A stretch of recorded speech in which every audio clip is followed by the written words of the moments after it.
Testing. 1, 2, 1, 2, 3. Testing. This is Stephen Cothran, also known as the Gentle Giant. Showtime will start from 7 until 8 o'clock p.m. tonight. This is the first time YouTube Live Bigfoot Radio broadcast. So hopefully I don't make a fool of myself in front of a camera, or else I will be famous.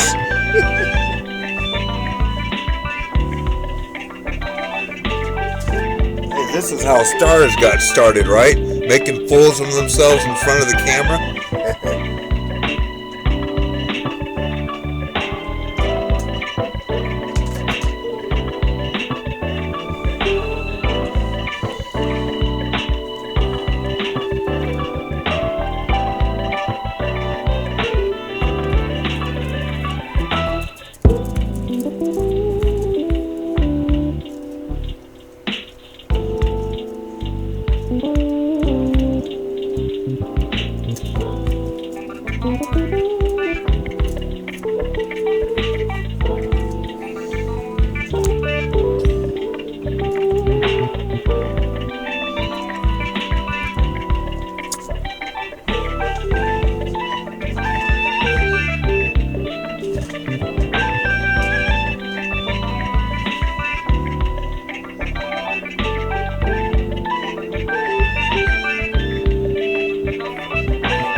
Snake Man. Hey, it's the guy that plays with the worms. Okay.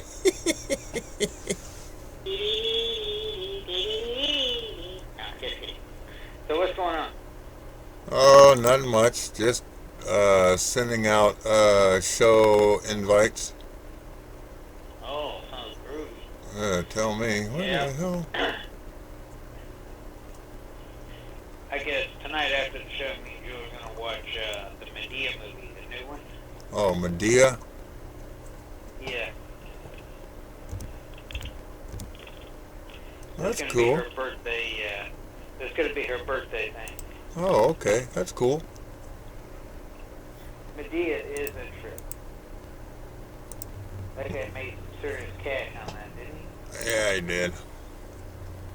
Well, we're broadcasting live on YouTube right now, so I don't know if you want everybody to hear you or not. That's fine. No, we ain't got nothing to hide. You just can't see. Hello out You just there. can't see my face yet.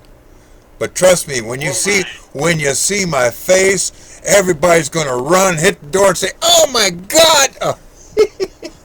When they see me, they'll barricade the door. that right.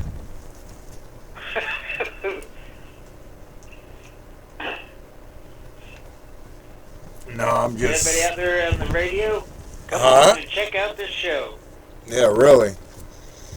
This is the first time Bigfoot Radio will be doing a live broadcast over YouTube. So that means the people that can't, get into the show and actually listen to the show can actually go onto YouTube, go under my YouTube page, and they can actually sit back and they can listen to the show without having any problems at all, without having to download the app. Well, that's always useful. And the YouTube video room that has the broadcast on it has a chat room. Wow, sounds cool. So you can go in there and you can do the chat and everything else.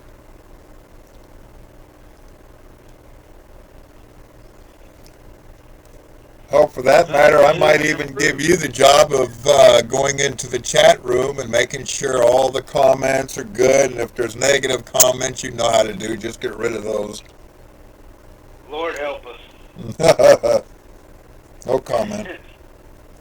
Hey, but in other words, folks, we are new and improved. We're trying to get there. We're trying to get there. Here in a few months, hopefully I'll have regular radio equipment so I can do better broadcasting. Hopefully I'll get another computer. I'm thinking about hopefully get a tower and do better broadcasting at that. Tomorrow I'll have my brand new grid tie inverter. I bought it the day after yesterday, and Reading already got it. I thought, man, that's weird. I've never seen it shipped from San Francisco and get up here in 2 days. They usually take longer than that. Wow. And Chris said he'll be on in a bit, so All right. so So I'll. what's going on in your neck of the Huh? What's going on in your neck of the woods? Rain. Actually, nice and warm here. Lucky For a dog. change. For a change, because Luck. it's been like in the 20s or teens here in the mornings and at night. This is the first warm spell we had in a couple of days. Like I said, lucky dog. Okay, who just popped in? Anthony. Okay, hold on here, Anthony. Let me restart this thing again. I don't know why it does this. Anthony, thought I'd let you know we are broadcasting live on YouTube tonight. Awesome. So now not only everybody will be able to hear the show broadcasted over the internet, now they can actually see hear the show on YouTube. This isn't Great. Snake Man, this is Bob. To who? This isn't Snake Man, this is Bob. Who's Bob? Are you mean you bobbing for apples now? No. Not going there, no. Okay. So, hey, Giant, has there been any information from Roger? I don't know. Like I said, I tried calling him tonight, and I'm going to go ahead and start the show. This conference is being recorded. Oh, boy. And here we go.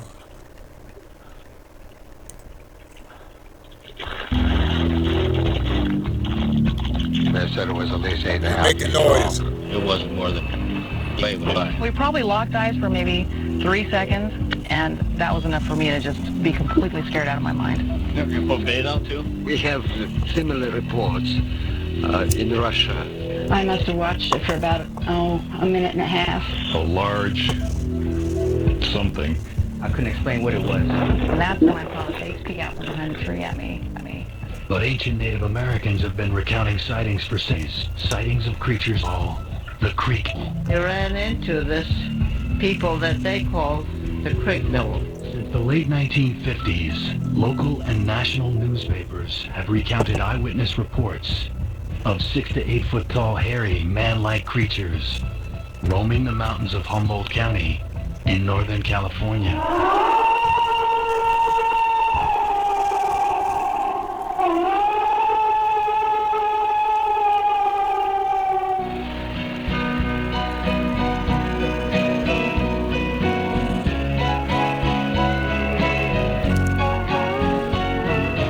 Came down from the mountain where the crystal waters flow. No reason to consider company might show, but destiny would find you where you walked across the sand. Leave a world divided. Did Roger film a Bigfoot or man? Where are you now, Patty? Well, welcome, folks. It's that time once again for the Friday evening Bigfoot Radio. And now for the Bigfoot research team from across the country. Welcome, everyone. How is everyone doing tonight? Well, good evening, ladies and gentlemen, to Bigfoot Radio. I'm your host, The Giant. And to give everybody a clue why they call me The Giant, being as I'm live now on YouTube, everybody can see my bugly mug, whatever. It's just a joke. Anyhow, this is why they call me The Giant. I got to bend up in my motorhome just to look. And I got to tilt my head, which I think is a little bit crazy. They don't make a house big enough for me. Anyhow, the motorhome I have is about the same size as a Chief bus that Merle Haggard's son uses to drive around in. So you don't have to tell me nothing about these things are really difficult to drive. I know. I drive this thing every once in a while. But get down to the nitty-gritty here. I got a message a while ago from Anthony on Facebook, and Anthony sent me a letter here. Not sure where it's at. Let me see if I can pick it up here. It says Bigfoot expedition inspires ban on state-funded searchers for mythical creature. My God, these people are crazy. It says Santa Fe, New Mexico, KRQE, News 13. Larry Baker first exposed a UNM expedition to find Bigfoot back in October. A foray into the forest paid for you by. Now a lawmaker wants to make it illegal for state-funded colleges to go hunting for mythical creatures. Jeez. The bill comes from Gallup Senator Larry Barker spoke with during his investigation. The bill would stop trips like the one Dr. Christopher Dyer of the UNM Gallup campus took last year.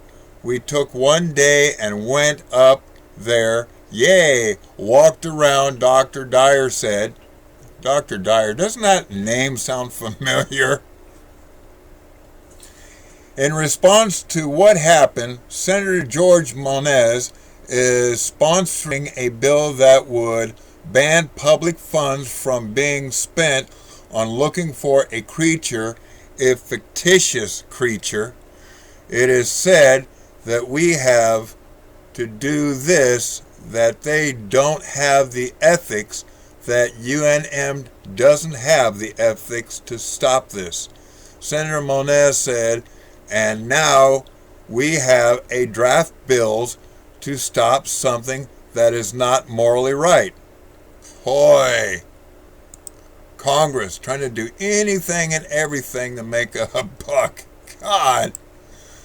So, what's going on in your neck of the woods there, Anthony? Anything good? Did you go out at all this week or last week?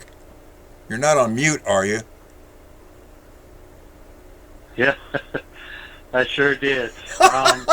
Went out to one spot that I've been frequenting, and I don't want to say my usual spot, but the same.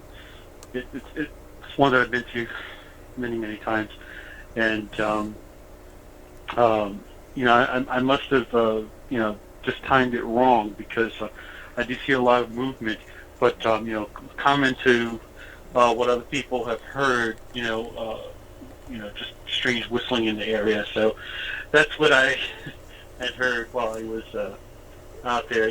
Besides the movement and the whistling, but nothing. It was pretty quiet, and I did get out there late.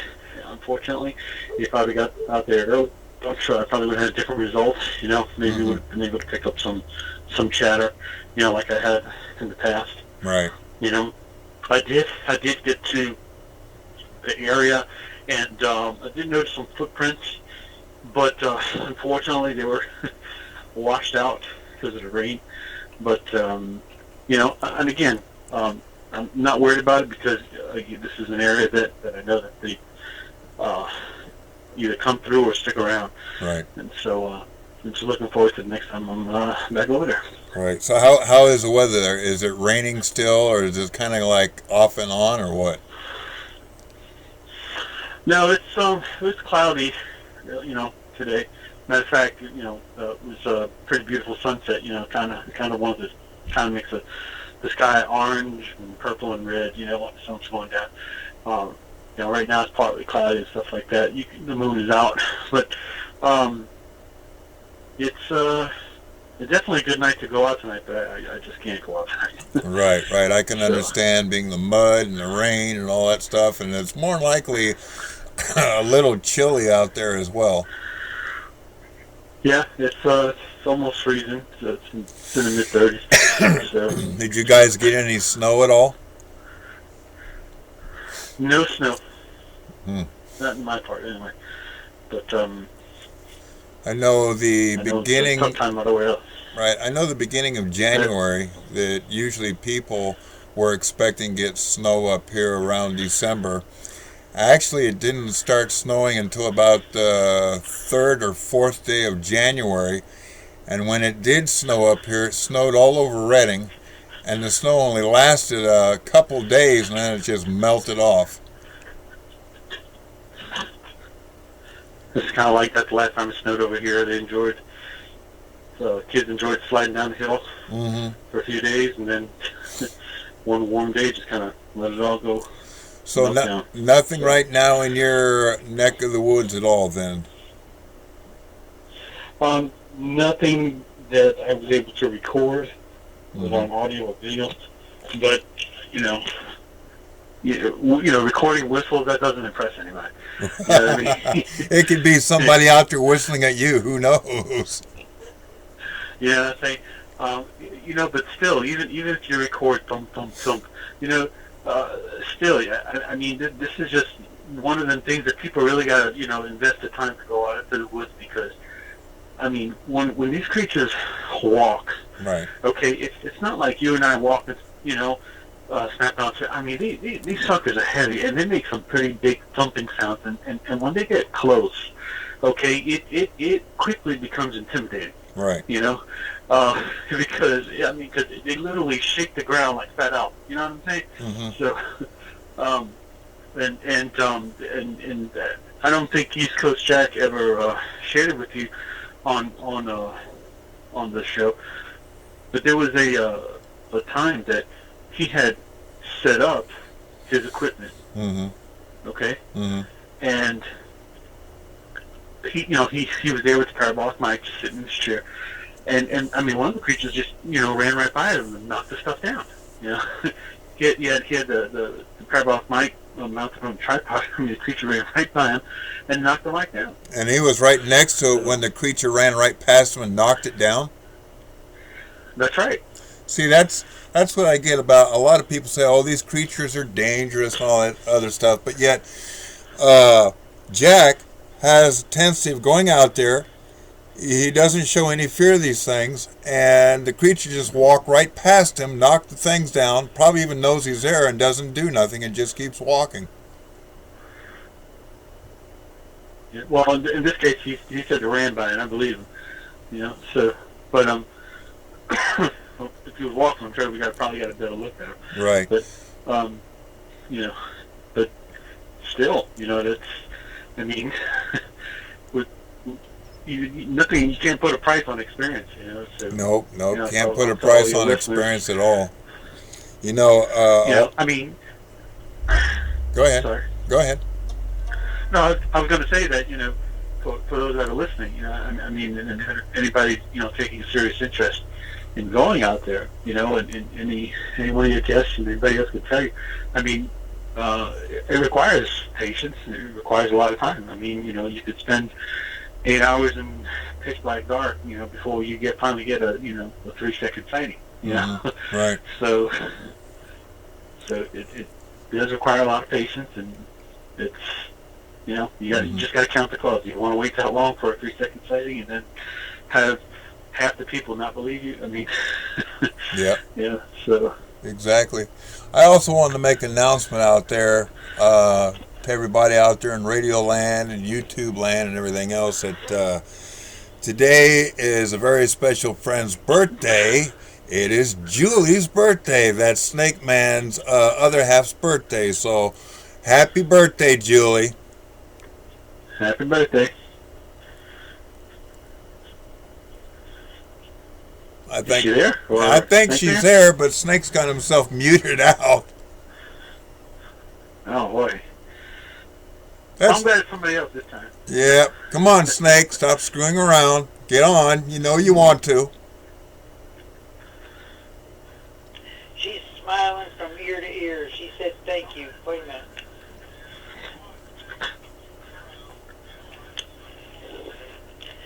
Thank you. You're very welcome, sweetheart. And just remember, after he spanks you, you're supposed to get a pinch and a wish, and however the heck that works. And if he doesn't do it right, where the paper's at, you just wad it up and slap him over the head with it.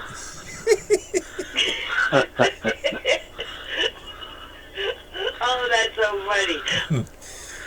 All right, Snake Man. He can hear you on YouTube.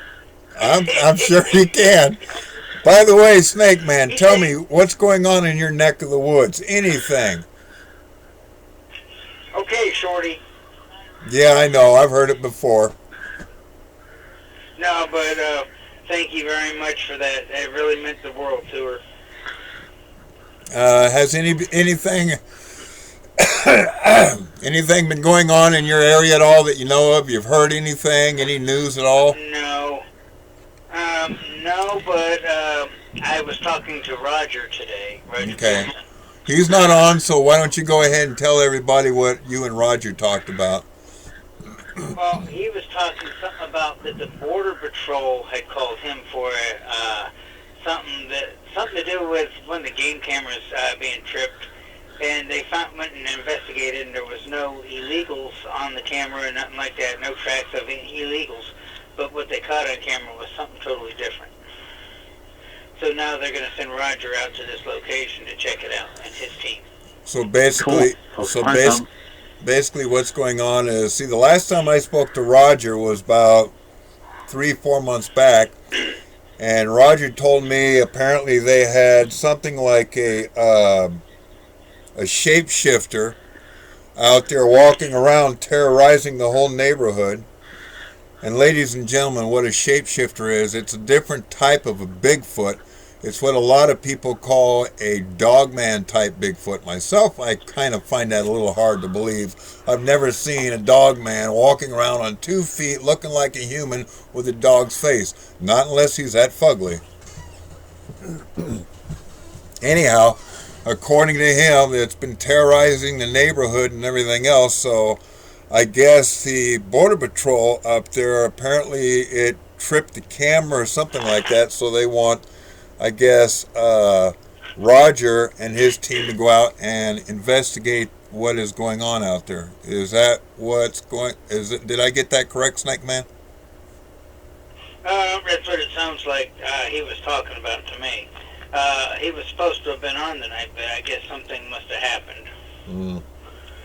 Okay, well, I'm hoping to hear more about it from him, but as I find out, I will let you know, and have Roger let you know too. You know, he can tell you in more detail. Okay, and while we're waiting for Chris Quintera from Southern California to get on, do me a favor and tell everybody how you got started in the cryptozoology and your profession, what you do.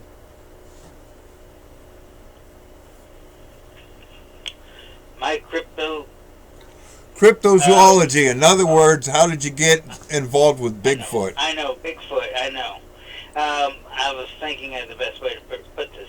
Well, I got in contact with a certain party that we won't mention. Hint, hint. Over in Paris, Texas, I think it was around 2007, on their major investigation that they were doing, supposedly the trap of Bigfoot. I was requested to go out and help them with by the order of a friend of mine who was the judge in that county, make sure that the residents were safe. And I met him and did that. I actually am a reptile retrieval. Chris. I deal with snakes, nuisance animals. I'm the resident animal catcher over in Paris, Texas. Okay. Well, until I moved. But that's what I did. You know, I catch anything from snakes, alligators, bears, you name it, bobcats, anything and everything. But since I've been in the Bigfoot field, I've had more than one close encounter with Sasquatch, face to face. Right. With nothing but a knife on my hip. And I'll tell you what, everybody says they're so dangerous. They're not dangerous. They're just misunderstood. They want to be left alone. Just like we do. Yeah, just like the lawmaker that I read that report a while ago that Dave Oz sent me, that they're trying to ban funds to going out and searching for something that we call mythical. The only reason that they call it mythical is because they've never had the experience of actually seeing one of these things. Now, that's just like saying we have governors that have actually seen UFOs in the sky, but yet if there's UFO, why can't there be a Bigfoot? Come on, man. Nobody's that dumb. What I was thinking, John, on that is that the reason they're trying to stop it is because there's something to it.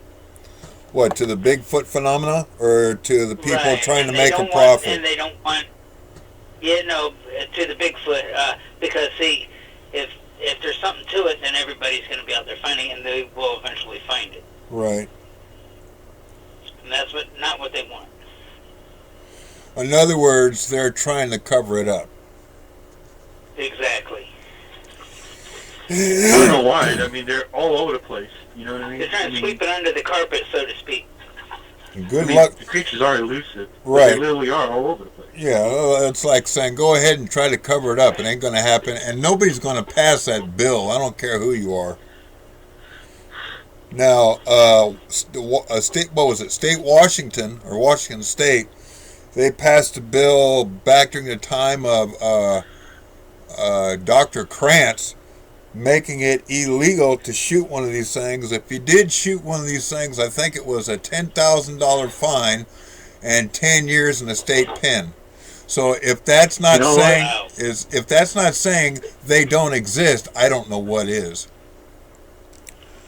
Yeah, basically that's true. But you know, the best place to hide something is right out in the open. Right up underneath your nose. Hey, you know, John, I'm just going to make a comment real quick, and then we'll get back to Bigfoot along the lines of like what you just mentioned about that law. Right. You know, I remember learning about, you know, maybe over 20 years ago that, you know, how government denial about UFOs, you know, that's pretty common. Yeah. You know? But but most people do not know that there is a federal law that U.S. citizens, you know, that are not agencies of the government are not allowed. There's a federal law. You're not allowed to touch a UFO if it comes on your property. Okay? Okay? Well, I'm going to make this. I'm going to make this known to everybody out. I'll dig it up for them. Right, I'm going to make this out there known. If a UFO falls on my property, and I'm letting you know this right now, Uncle Sam, even you, the Men in Black, because I know you're monitoring the show, make my day, because I'm going to touch it regardless what the heck you morons want. You know, I'm glad you brought up the Men in Black, because you know how they say things don't exist. They say the MIB doesn't exist. But if they don't exist, how come they were there when the Mothman attacked? You know, and the stories of that, anything that's unexplainable, they've always showed up. Well, you know something, I've always did a little bit of research in the Men in Black, and I had my experience with them up here in Northern California years back. I think I was in my teens or my 20s or something like that. Now, long story short. And, you know, I can respect the work that they're actually trying to do to keep the public safe and everything else, but when they come up to you and tell you, we don't want you talking about this, we don't want you talking about that, we're going to do it hush-hush, but if you don't keep it hush-hush, we're going to do something to you. You know, keep your threats to yourself, man. Threats just don't get it. If threats just makes you want to kill it even more. Exactly. I mean, if you want to work with us, by God, work with us. Don't threaten us. Right. Right. You know, one thing that bothers me, Johnny, is, you know, one of our own was on a show and got totally humiliated. See, that's why people are afraid to come forward. Right. You know the person I'm talking about. Right. Well, I think he got backstabbed what it was. So. Yeah, exactly. But see, that shows the wrong kind of integrity for a Bigfoot or any kind of paranormal researcher. You don't stab witnesses and people that are very, very passionate about that certain situation. You don't stab them in the back. You don't sit there and humiliate them. No, you got to treat these people with kindness and respect. You can't go out there and throw a jar of vinegar out there for a bee to get, because it ain't going to happen. You got to base it with a little bit of honey and treat the people with dignity and respect. Yeah, and that's why I like this show, because I don't even think all of us have the same religion, but we all get along just fine talking about I'm Native American religion. Right, and I'm a Christian, you know, and I know Giant is something else. You know? I'm he is something else, all right. Yeah, you're right about that one, ladies and gentlemen. I believe in the Sikh tradition, but you know, that's just my opinion. Everybody has an opinion. Well, I won't go that far. Anyhow, but we all get along with each other. We don't let our beliefs get in our way, because no matter how you look at it, and I'm not trying to change a Bigfoot subject, but No matter what We respect each other. no matter what your belief system is, we all believe in the same God, and we're all going to the same place. So what the heck? Yeah. And we all believe that God created this creature. Yeah. We all learn the same way too. And I was watching a UFO documentary yesterday or last night while doing some Bigfoot research, and they were talking about these people, UFOs, and everything else. And this guy was given binary code, which is numbers, and no, I think it's ones and zeros, which is what they call a binary code. And the first thing that popped in my head after watching the show, before I even watched the whole thing, I should say, was these beings that are coming here to our planet are actually us from the future, at least 20 or 30,000 years into the future, and they're coming back and giving us these codes. And just as soon as I thought that to myself, this guy said they deciphered the code, and the code said it was from the year, 81,000 or 8100. I'm like, holy crap, I guessed it right on the spot. Well, we can have a friendly debate on that on a different show. Yeah, exactly. So anyhow, as you were telling everybody, Snake Man, how you got involved in the Bigfoot phenomena. Okay, well, I head down out there to help the certain team. I won't mention their name. You know the name, Giant. And excuse me, I was out there to kind of keep everybody protected. And that's when I had my second bout with Sasquatch, was when I was out there in the middle of a tornado. Right. And I pretty much was responsible for the teams, not to mention the guests that were out there. Because some of the guests were people that were on the Ghost Hunters TV show. Right. And they were special guests. And I was responsible for all of them and their safety with the tornado coming down. And we had Sasquatch throwing logs and tree branches and rocks and all this stuff at everybody. And you could see them every time lightning would pop. You'd see them moving forward. Right. Now, how many people were you responsible for out there? There was about 20 people. And the 20 people that you were with actually witnessed these creatures throwing rocks and logs and stuff like that and branches at them, huh? Right. Okay. That's right. And one of the people was, I don't know if you were familiar with him, but he's deceased now. His name was Hawk Spearman. No, I don't think I ever heard of him. But he was there, and they were throwing rocks, and they, I guess, threw something really big, and it was real close to him and his proximity, and he turned around and started running. He was about to run straight across the lake. Hmm.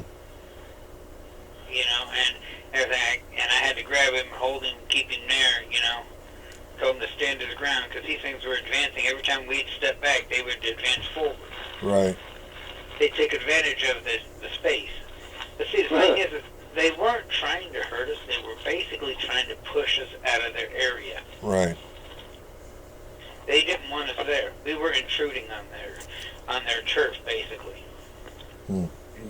And I remember that they were getting close, so I had to do something to protect everybody. So I did the only thing I could think of doing, and I stood up and I did this loud Tarzan yell, and everything stopped coming down on us.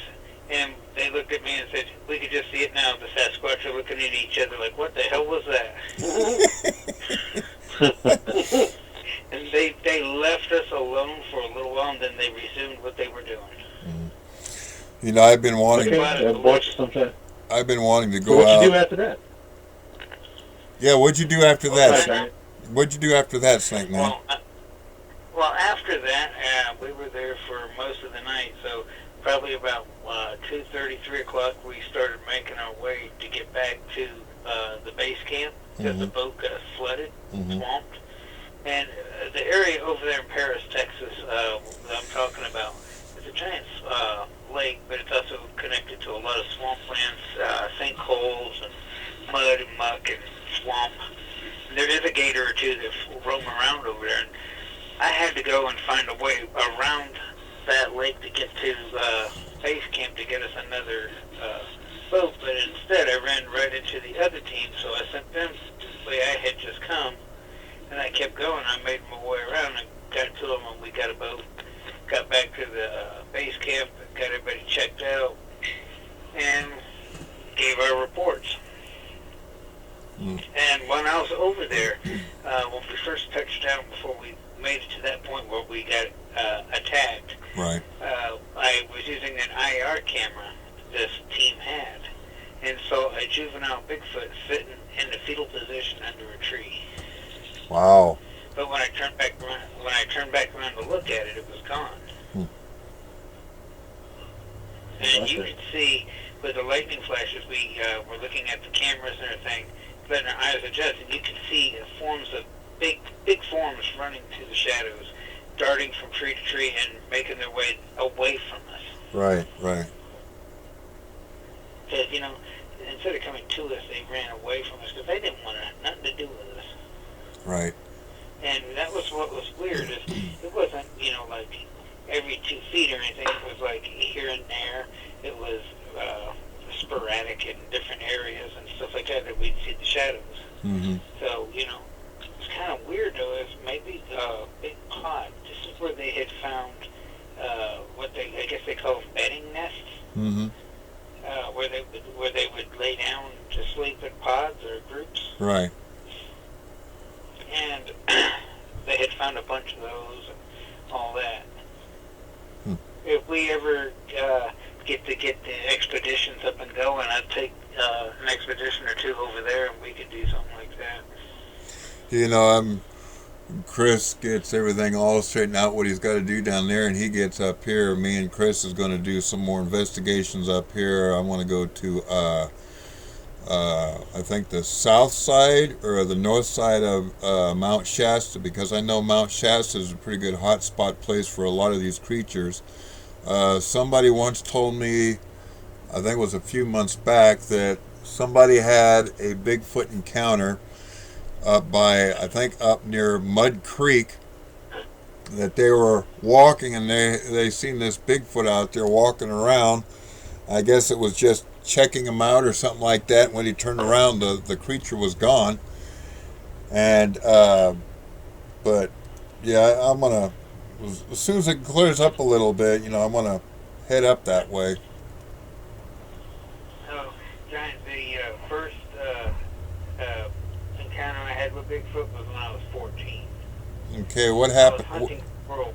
Tell us about how that happened. And, okay, we were over on our land in St. Augustine, Florida. Okay. And me and Dad were having a contest to see who could shoot the most squirrels, you know. It was a contest between me and him and everything. And he went out, he came back early, I guess, and decided to sit by the fire and everything. I was still out in the swamp. Right. You know, shoot squirrels and get them and all that. Well, I kept encountering what's called a phantom squirrel. Right. Okay? Which you'll see the tail flutter and you shoot it, it drops, you go to get it, it's not there. Right. Okay, this happened to me about 4 or 5 times. And I'm sitting there, I'm leaned against a stump, and you know that feeling you get when you feel like something's watching you? Right. Something's really close. I had that feeling. I'm looking all around me, and I don't see anything. So I get, popping squirrels, and I figure it's about time to start heading back, because I'm pretty deep out in the swamp. So I start making my way back, and I'm popping squirrels as I go, putting them in my bag. And I'm making my way up the hill towards the land, you know, and I'm walking and popping them and looking and watching, and I had to stop a couple of times here and there, and, you know, I still couldn't shake that feeling that something was following me or something was watching me. I looked all around me on each side, behind me and everything. So I kept going because it was starting to get dark.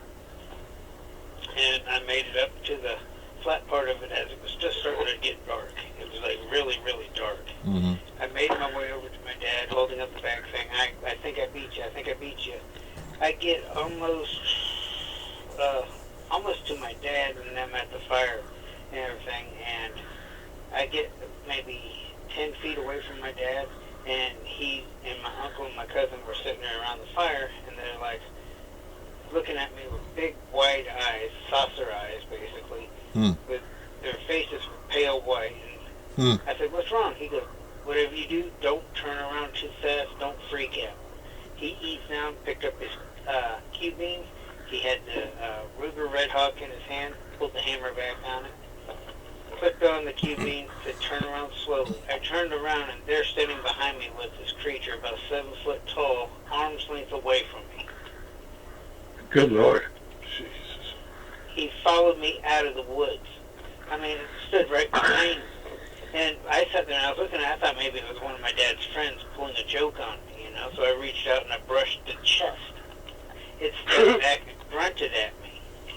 And we kind of, you know, that look that dogs give when you hit like the dog whistle, tilt your head and they cock their heads. Yeah. Well, we both did that to each other. We were like, "What the hell are you?" You know, and he did the same thing to me.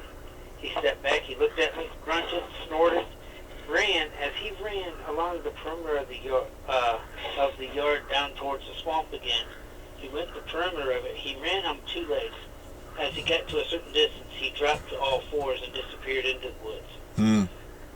Jeez. And, you know, after that situation, my mom and everybody in our family has still seen a creature going tree to tree at night, coming up to the land. And then things have been left, like a bobcat was found pummeled to death on our property. Water moccasins were found killed on our property. Right. What does that mean? Leaving gifts, probably. I think it means that they were hunting for food, or they were keeping the dangerous critters away from your folks' place. Somebody told me that they think that he kind of adopted me. Well, I mean, the creature didn't do anything to you, and you touched it. You just brushed his chest or stomach or whatever, and I guess he or she, whoever it was kind of looking at you like, "Okay, this is weird." Yeah, you know, but my mom said she's had incidences at night because she's by herself since my daddy passed away. She said that the dogs would go haywire and something was walking around the house. You know, that's kind of odd because I had almost the same experience happen to me, but I wasn't out with my family. I was living up here. My family moved up here in the 1950s, 60s, and we bought a house up here off of by the at one point in time where the casino was up here. Used to be a Native American rancheria type places, and we bought some Native American land that was being sectioned off by real estate companies and stuff like that. Anyhow, 5 or 6 years after we were there, I think it was like 5 years old. It was in 1964. We had a thunderstorm up here. We had lightning. We had rain. And I think it was one night that I would say between 2 and 3 o'clock in the morning, there was something at my window. And, you know, I couldn't figure what it was. I thought maybe it was a tree or something like that. And then I got to thinking, oh, wait a minute, there's no tree near my window. It's off to the side. What would it be doing in front of my window? And as a lightning hit from the outside, or the flashing of the lightning on the outside from the window, from the inside, every time it looked like somebody taking a picture with a flash coming through the window, through the drapes. You could see this round silhouette flashing from the other side of the drapes. I'm like, oh, what the heck is this? So I opened up the drapes as a kid, and I saw this creature 1 foot away from my window on the outside as I'm 1 foot away from the inside of the window looking out. And I see this creature, or what, I didn't know what it was. I thought it was some idiot pulling a prank, but I'll tell you what, the prank sure as hell made every hair stand up in my head, and I flew up underneath the bed, and I stayed there all night long. My mother came into the bedroom, I think it was like 7 o'clock in the morning, to wake us up to go to school. And I went to Anderson Heights at that time. And she asked me what I was doing underneath the bed, and I told her, and she says, "Oh, son, you were just having a nightmare." And I said, "Mom, nightmares don't leave a bruise on the side of your leg."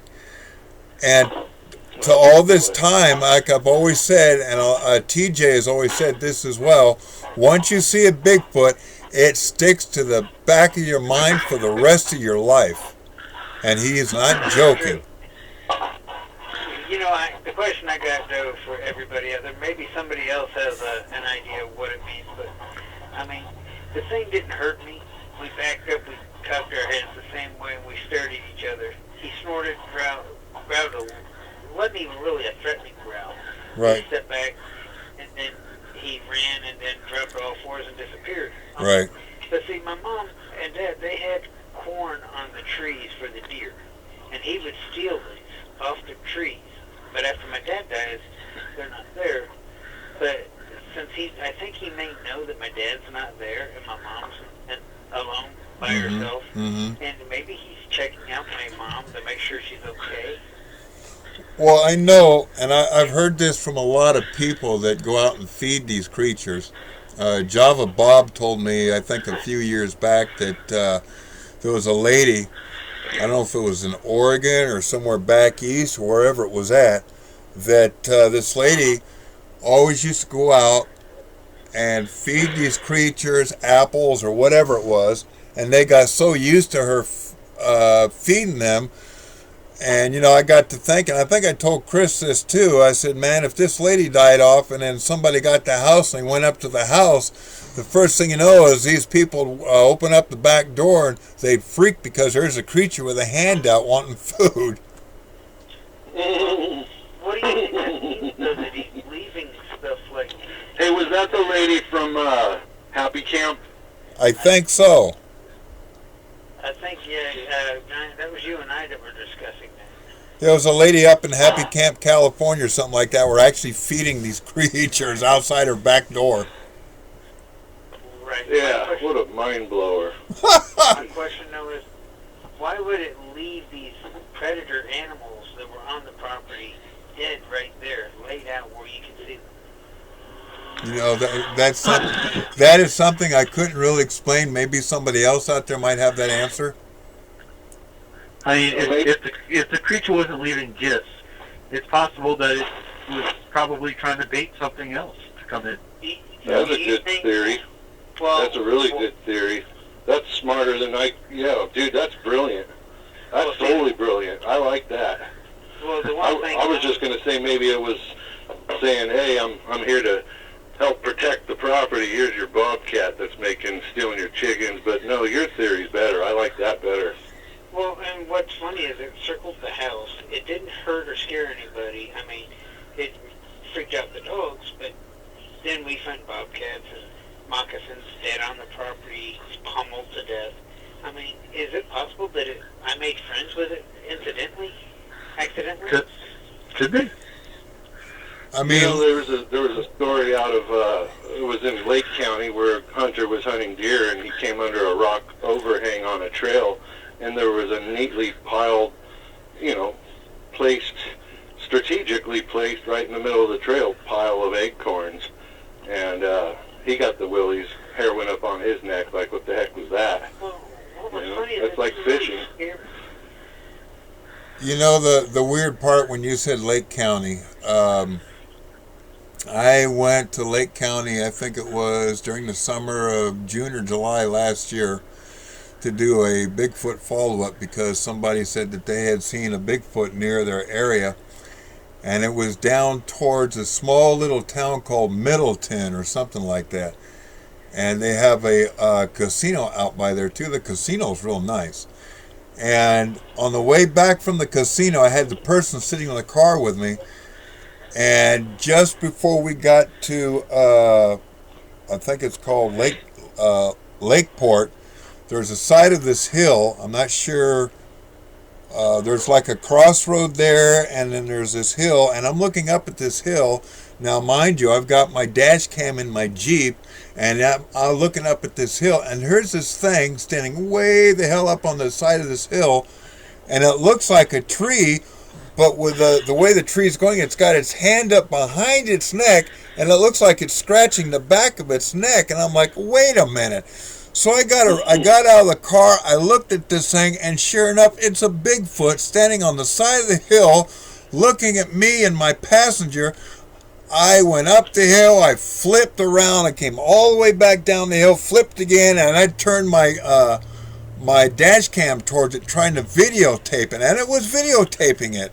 Now, that night, I got me a room at the Point Something Motel, Lake County, in Lucerne, and the next morning when I got up to check the film, I got everything else except that creature wasn't on the camera. It just blew my mind away. Wow. Yeah, that is crazy. I remember you telling us about that. That's a sneaky son of a gun. Yeah, and you know, the strange thing about it was, you said Lake County, and when I went out there and I spotted that must, because a lot of people tell me Lake County is another hot spot for these things. Well, yeah. You know what's funny too, Giant, is that Paris, Texas is considered a hot spot too. I think it was 2 summers ago, they had 3 boatloads of kids just before summer ended, summer vacation ended, and they spotted some creatures playing in the water. Off at Mays Lake. I was blown away at Paris. You know, I mean, when our friend that we don't mention his name, you know, offered to take me out there, I was, you know, the first thing I asked him, because I don't, you know, I have family in Texas, but never been there. So the first thing I asked him, I said, so what's the squatching like out there? You know, I know what it's like out here. What's going on out there? And he goes, Chris, you want to know something? This place is a squatcher's paradise. They're everywhere. There's shit going on 24/7. And I was like, oh, okay. I started Googling Earth on Paris, and man, it didn't, you know, I guess, you know, you just have the people in their minds, you know, you create these own expectations of what you think squatch terrain looks like, but, you know, different squatches, different terrains, and different species of them, I guess, you know, I mean. Right. But out there, I mean, it's a bucket list. I got to get out there. One of these days, I got family out there. Yeah, when me and, I'll go ahead and mention it, when me and Tom were driving down the road going to go pick Snake Man up to do a video in, I think it was a 4-day video cast we were going to do in Alpine, New York, I was driving Tom's truck, and the fog that we were actually driving in was so thick. It didn't matter if you put your high beams on. It didn't matter if you put your low beams on. You couldn't see 10 feet in front of the truck. And I don't like driving fast in fog. I've never have. So I'm doing about 45, 50 mile an hour in this fog. Tom wants me to go faster. I'm looking at him like, hell with you.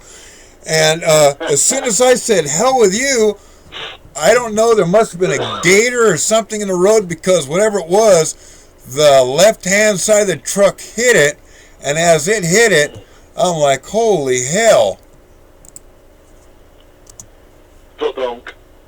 Yeah, and I thought, man, when we get back, you better have your tires balanced or something like that, because whatever it was that we hit, it didn't feel like it was very small. It felt very big. And I looked at Tom and I said, I think we just ran over a gator. And Tom looked at me and said, yeah, I think so. Yeah, that's I wasn't with you at the time. No, you weren't. We were going up to pick you up. What had happened is we went down to Douglas, Arizona to pick up Roger. And then when we left, instead of going back up 10 to hit 40, Tom took a back road. I'm not sure where this back road is at, but this back road fell along the Arizona-Mexico line and took us in the back part of up near Paris, Texas, to go pick you up. And right where we were going to go pick you up, it was like, oh hell, we must have been 100 miles or so out of the way, but we weren't very far from you. And that's when we met you early in the morning to pick you up there in Paris. Now, you know, the one thing about what you were saying about the terrain and everything, see, Paris has so many different types of terrain out there in the wilderness part. Okay, you got your dry, rocky, you got your flat, you've got your swampy, you got your sandy. I mean, there's all different types of terrain. Right. And they all converge on each other. So, I mean, you got basically the best of all worlds. Right. You know? So, anything is possible, but the only thing that's dangerous about the swamp in Paris, Texas, where I had met with them to help them, right, is that there's live ordinances everywhere. Okay. Okay, because it was an old military testing ground. Okay. Which is another thing that's kind of interesting. I mean, but you know, the thing is that people that go out there, especially the newbies, this is to all the newbies, pay attention to your surroundings. Right, right. Okay? Because you never know what you're going to trip on and set off, or you're going to step on something that's going to eat you alive, or you never know. You got to pay attention to your surroundings. Right. It's best if they're new to the woods to take somebody that's experienced with the woods, to go out there with them, to teach them, you know, to learn the thing, you know. Well, I know Not that everybody can have a thing. I know that, say for instance, it's rainy up here. If you want to go out where it's snowing at, now Chris tried doing this in a U-Haul van. I guess it didn't work too good for him. He said he almost froze his butt out there up at Big Bend area. If it was me, I would have went out where he said that it was a good camping spot at. I would have dug at least a hole about 3 feet deep by 6 feet wide, 6 feet long, and put as much wood as I could down inside this pit and burn as much of the wood as I could to get a big old pile of ash, maybe about half a foot to maybe a foot deep of nothing but hot ash. And then after it all burned off, I'd cover it all back up again with the dirt and then lay a tarp over it and put my tent on top of the tarp.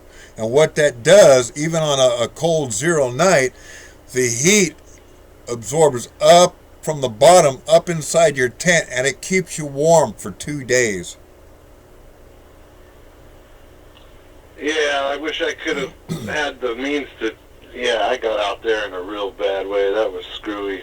It would have been a, who knows, you know, I mean, the guys that were out there that I ran into, the hippies, they had their shit down. I mean, they had their, you know, I ran into a school bus, and they've got a school bus full of hippies, and they had their, you know, they had their bus outfitted with a wood-burning stove, man. Huh.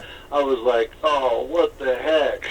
I got my frozen little rental van. I'm just thinking, you know what? I got to pay attention to the hippies a little more. You know, I was thinking about actually taking my motorhome, taking the propane, well, not the propane, but taking the electric heater system out of it, and actually putting one of those propane heaters in it between the couch and the table.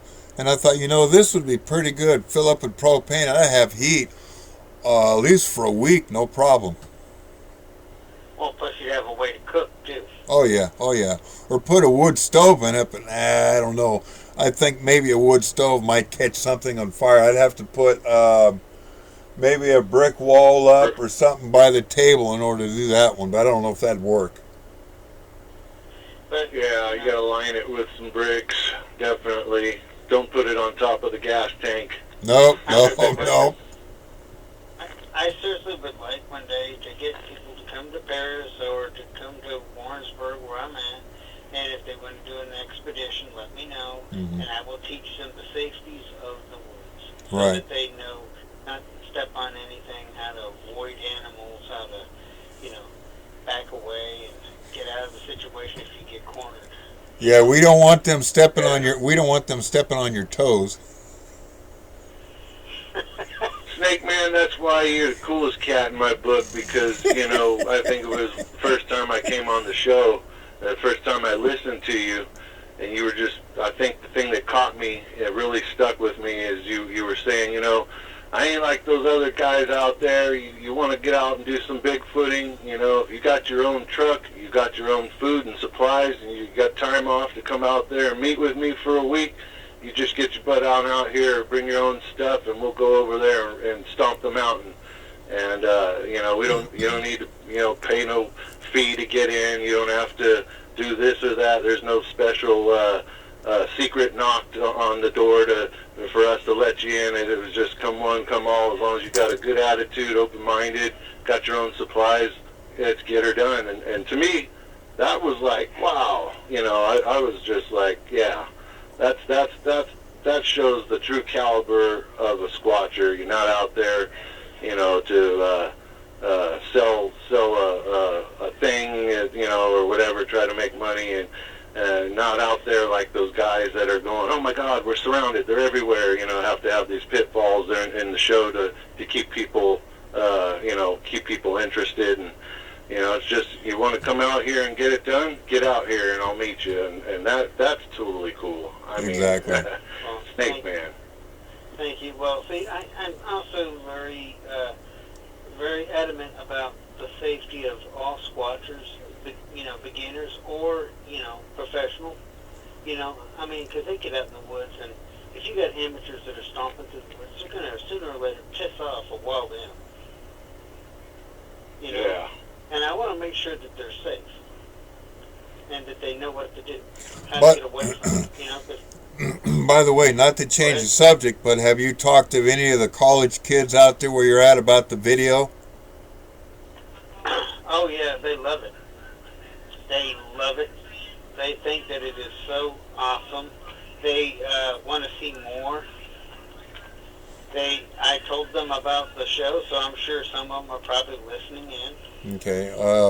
What I was thinking about doing in the next few months is I'm going to invest some money in I think it's called a Phantom 3 quadcopter, and there's about two of them out there. One's called a Phantom 3, and the other one I'm looking at is let's see, what is it called? I think it's called a Hobson 501C series. The Hobson 501C series can go at least almost 2 to almost 3 miles, but you got to double the battery load.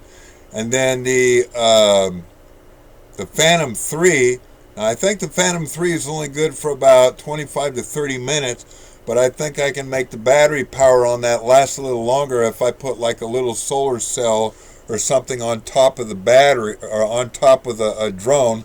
That way, while it's flying around in the sunlight, it's getting a little bit more better of a charge on the battery, keeping it up in the air too. Mm-hmm. That's a good thing. Now, would that be equipped with thermal and regular camera?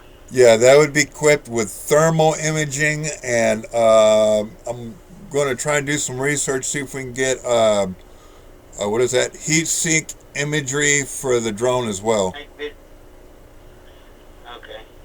that sounds pretty cool. Because they do have drones out there with night vision, and they do have drones out there that actually do night surveillance as well. Well, you know, I was thinking too, Giant, and this is probably a good idea, the parabolic mic on the drone itself. You know, I don't know if that would do very good, because when the drone is flying up in the air, those parabolic mics pick up the most, what do you call it? The most silent noise you can hear, and as that drone's flying, it's going to pick up the drone motors. I don't think that would work very good. Right. Well, I was thinking of that, but you know, you got a good point there. But I think that that would actually be a useful tool out in the field. Yeah, that's what I'm thinking about. I'm going to get a parabolic mic to do some night noise recording and all that stuff. I'm supposed to be going to Cold Camp tomorrow, and I may go and do a little poking around out in the woods there to see if I can find any tracks. Right. Or anything Bigfoot, since that's one of the areas where they had sightings not too long ago. Mm-hmm. I plan to go out there and do a little poking around. Well, it's that time of evening again tonight, and I hope everybody comes back on again next week. I hope everybody enjoyed the show. I hope our listeners enjoyed the show. And I hope the YouTubers enjoyed the show. So until then, see y'all next week. Keep Bigfoot live and keep Bigfooting. See you all again next week. Bye-bye. Night, y'all. Good night, John. Well, ladies and gentlemen, this is the Gentle Giant, and this is the Bigfoot Radio for this week. And we would like you all to tune in next week for some more Bigfoot Radio. And all of us on the Bigfoot Radio Network. We would also like to thank our guests for joining in on the discussion tonight on this talk show. And we would also like to thank you, our listeners, for sharing our adventures with us. Join us again next Friday evening for another exciting hour of Bigfoot Radio with the Bigfoot research teams from across the country. And we would also especially like to thank our listeners. Until then, this is the Gentle Giant saying good night, be good, be safe, and we will see you here again next week. Until then, keep Bigfoot live and keep Bigfooting. See you all again next week. Bye-bye, and have a nice night.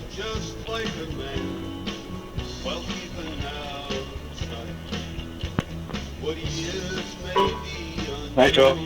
Good night, John boy.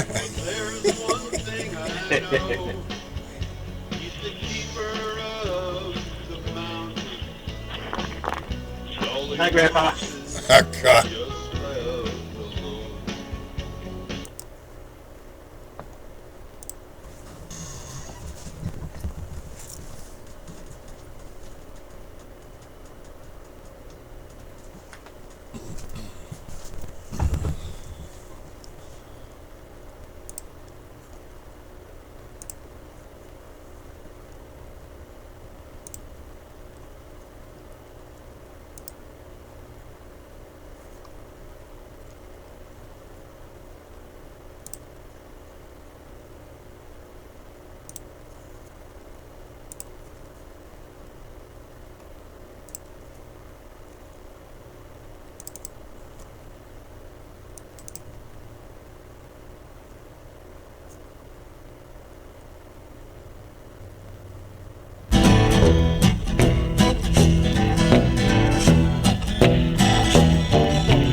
One day when I was out in the woods, I thought that a walk would feel pretty good. I was on the trail, picking up at the leaves, digging all the mushrooms and rocks and trees, just gawking at the bugs and the mud and the moss. And that's when I ran into the boss. They call him Bigfoot, Sasquatch. He can boogie, he's the boss. See him shuffle, see him sway, stomping and swinging in the Sasquatch way. Boogie woogie, Bigfoot boogie now. He's a big old guy, twice as big as a man. He can practically hold you in the palm of his hand. He never takes a bath, he's covered with hair. He's always naked and he doesn't care. But if you're scared of him, take my advice. You know he smells kind of funky, but he's pretty nice. He's a Bigfoot Sasquatch. He can boogie, he's the boss. See him shuffle, see him sway, stomping and swinging in the Sasquatch way. Looky, woogie, Bigfoot boogie now.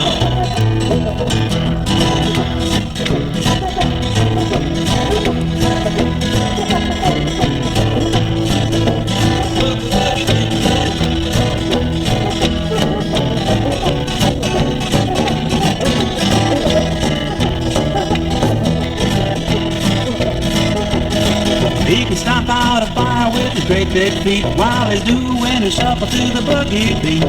He's the caretaker of the deep, deep woods. You know the forest and the mountain are his neighborhood. So if you visit there, don't leave your cash behind. And if you meet any critters, you better be kind. He's Bigfoot, Sasquatch. Sasquatch. He can boogie, he's the boss. See him shuffle, see him sway, stomping and swinging in the Sasquatch way. A boogie woogie Bigfoot boogie now. If you ever do meet him, don't spread it around, or at least don't tell anyone where you found him. He's not an attention-seeking guy. He's bashful, kind of camera shy. Staying out of sight is what he's gotta do, because he doesn't want to end up living in a zoo. He's a Bigfoot Sasquatch. He can boogie, he's the boss. See him shuffle, see him sway, stomping and swinging in the Sasquatch way. A woogie woogie Bigfoot boogie now.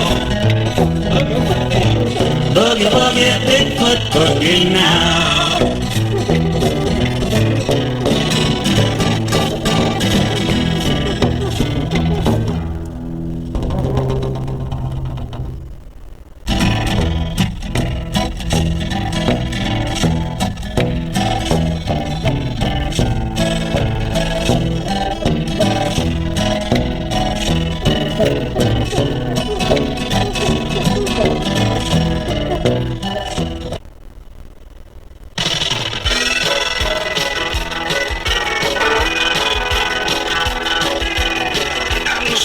What you think I've seen? Something strange, you know. Sasquatch sitting on the cypress knee, and he was talking to Moccasin Joe. Where the party they gon' have? Out in the St. John's Falls. Sasquatch doing a brand new dance, and he called it the Bigfoot Stomp. Do the Bigfoot boogie. Get the Bigfoot boogie. Ain't nothing but a Sasquatch dancing around to the Bigfoot boogie in the parallel ground. Eddie the Lizard, he a beating the drums, and Moccasin George, he's a running his gun. Stan the Snake, he's a playing the bass, and he'd a beat partying all over the place. Oh, get a ride, beat a riding his bow, and he'd a beat jamming with Moccasin Joe. A Sasquatch doing a brand new dance. The Bigfoot boogie and the parallel man do the Bigfoot boogie. You the Bigfoot boogie. Ain't nothing but a Sasquatch dancing around it to the Bigfoot boogie and the parallel ground. Get it hard.